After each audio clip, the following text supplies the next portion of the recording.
Sean bienvenidos. En esta oportunidad vamos a hablar de la realidad política de El Salvador en tiempos del gobierno de Bukele en el año 2021. ¿Qué es la realidad política? Es estudiar los fenómenos y procesos sociales desde la lógica del poder, cómo funciona y cómo se toman las decisiones en el Estado, cómo se definen las políticas públicas, cómo se articulan y confrontan los actores en los espacios públicos y cómo los ciudadanos participan o no en la solución de los asuntos de interés colectivo. Lo que se busca es entender lo que sucede en el país, utilizando para ello conceptos y teorías de la ciencia política. Ahora bien, ¿qué es la política? La política es una ciencia social que tiene por objeto los asuntos del poder y del Estado. Además, es una práctica que se ocupa de gestionar, resolver los conflictos colectivos y de crear coherencia social, y sus resultados son decisiones obligatorias para todos. La realidad política es cambiante y muy compleja, y expresa lo que sucede a partir de las interrelaciones humanas, tanto nacionales como internacionales, alrededor del poder y del Estado. Sin embargo, hay aspectos propios de cada país que es necesario conocer, comprender y analizar para saber de dónde venimos, dónde estamos y hacia dónde vamos. ¿Qué pasa en El Salvador?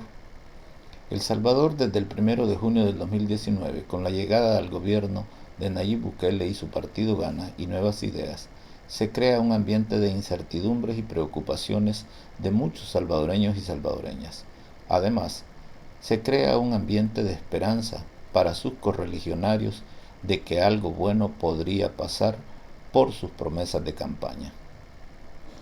A 2 años y 4 meses de la gestión gubernamental presidida por Bukele, la realidad del país es de retrocesos, despidos de empleados, abusos de poder, falta de transparencia en el uso de los recursos del Estado, corrupción, golpe de Estado el 9 de febrero del 2020 y el 1 de mayo del 2021, nepotismo, transición de la democracia a la dictadura, odio, chantaje, persecución política, entre otros aspectos relevantes.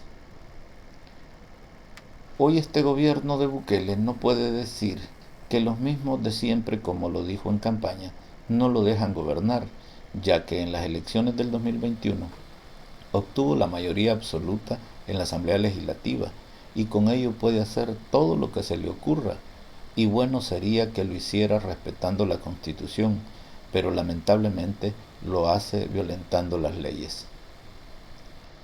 ¿Cuáles son las demandas del pueblo? Las demandas del pueblo son muchas, pero las más relevantes son las siguientes: respeto a la democracia, eliminar la corrupción y el nepotismo en el gobierno, una ley de agua sin privatización, un sistema de pensiones que mejore la situación de los trabajadores, respeto a la Constitución y al debido proceso, cese de la persecución política, rendición de cuentas de los dineros del pueblo, entre otras cosas. El pueblo además demanda una depuración judicial apegada a derecho y no una depuración política del órgano judicial, más y mejores empleos, un salario digno para los trabajadores, que se generen espacios de participación ciudadana para la toma de decisiones, que las leyes se hagan o se reformen atendiendo los intereses del pueblo y no de quienes gobiernan, etc. Ahora bien, ¿cómo responde el gobierno de Bukele? El gobierno está tomando decisiones sin consultarle al pueblo y sin atender sus demandas. Lo hace aprovechando la correlación de fuerzas y el control del poder total que tiene en el gobierno, y pactando con algunos grupos políticos y sociales aliados a su gobierno, que solo levantan la mano o aprietan el botón en la asamblea.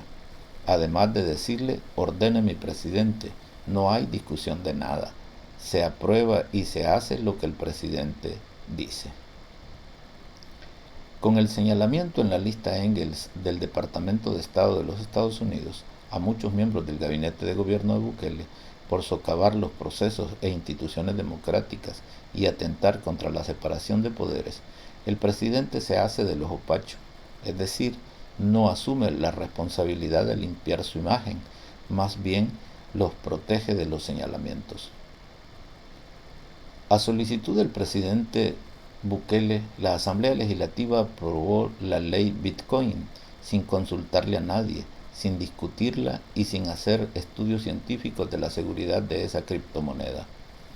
Eso, desde luego, ha generado reacciones en contra del gobierno y es uno de sus errores más fuertes que une a la oposición para luchar contra su régimen dictatorial. Ese estilo antidemocrático y absurdo de gobernar de Bukele ha hecho que muchos salvadoreños reflexionen y a esta fecha se empiezan a manifestar. De hecho, a partir del 15 y 30 de septiembre y este 17 de octubre, el movimiento social está aglutinando mucha fuerza que recoge el descontento popular para pedir respeto a la Constitución, rechazar la dictadura y restablecer la democracia, rechazar el Bitcoin y el odio que se infunde en el pueblo, demandar respeto al debido proceso en los procesos de persecución política. El pueblo está despertando, los abusos de poder son muchos y los retrocesos en la democracia son evidentes. Otro caso que no puede pasar desapercibido es el ahogamiento económico a los gobiernos locales y los retrocesos en el FODES, con lo que las alcaldías contaban para atender las demandas de las comunidades. Hoy solo les queda la transferencia de 1.5 de un 10% que tenían hasta octubre del 2021. En los manejos del gobierno de Bukele hay mucha demagogia y poca transparencia. Hay muchos despidos injustificados y mucho odio hacia la oposición. Se da mucha prepotencia en los asuntos del poder y se actúa sin el debido proceso. Desde luego, esa situación va creando condiciones para que la oposición se vaya fortaleciendo y pierda el miedo de manifestarse y expresar su descontento en las calles y en las redes sociales. Con esto hemos finalizado la reflexión. Seguiremos con otros temas más adelante de la realidad política y social del país. Gracias por su atención. Pasen un feliz día.